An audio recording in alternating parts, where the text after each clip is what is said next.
From which country do you originate?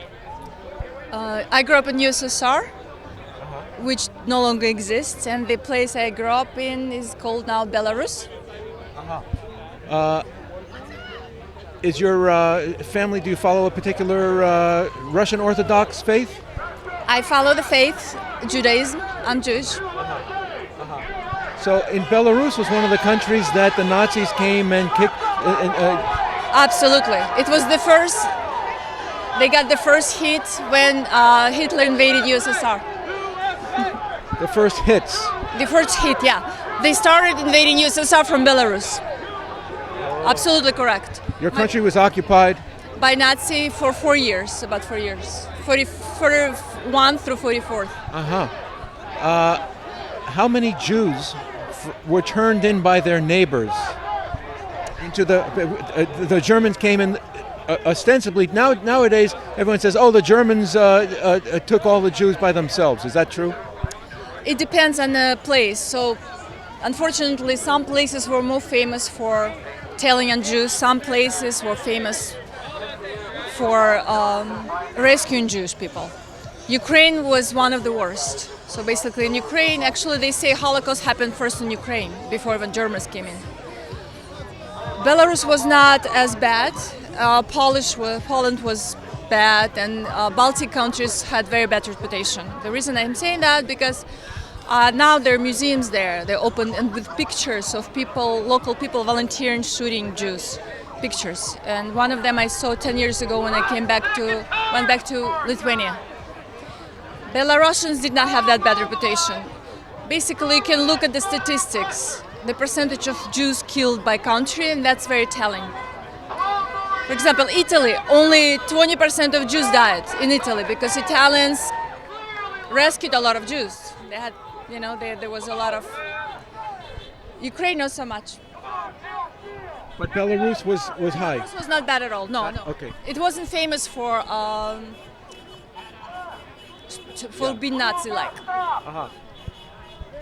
How much education is there in Belarus of what occurred during the Nazi years?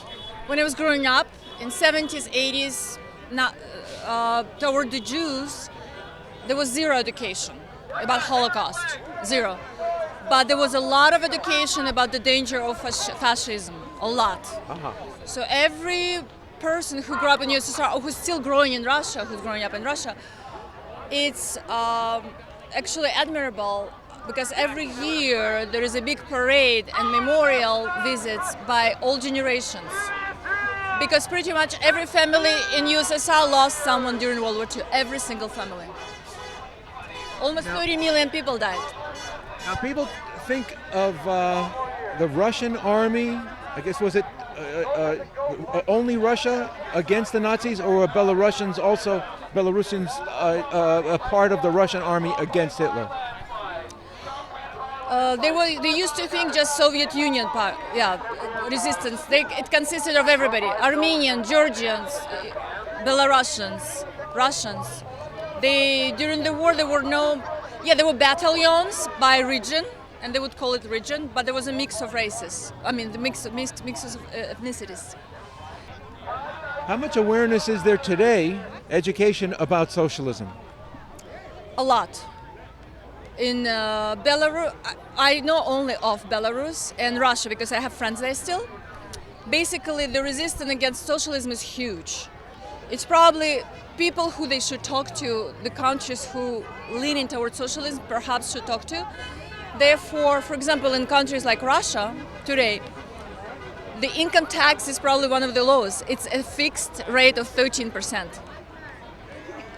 Because they lived with socialism for 70 years where they were all ripped off by government. Now they're going the opposite direction, right? So a lot of economy is not driven by socialism anymore. Of course, there is some government level control that is kind of like socialist-like, but you cannot turn off that switch. So basically, USSR transferred into, I would say, maybe government-controlled capitalism, something like that, these days. But they hate socialism. There is a small group, there is a party, I believe there is a communist party that is legitimate in Russia. Maybe they take maybe 5% of the votes or something. And mostly elderly people.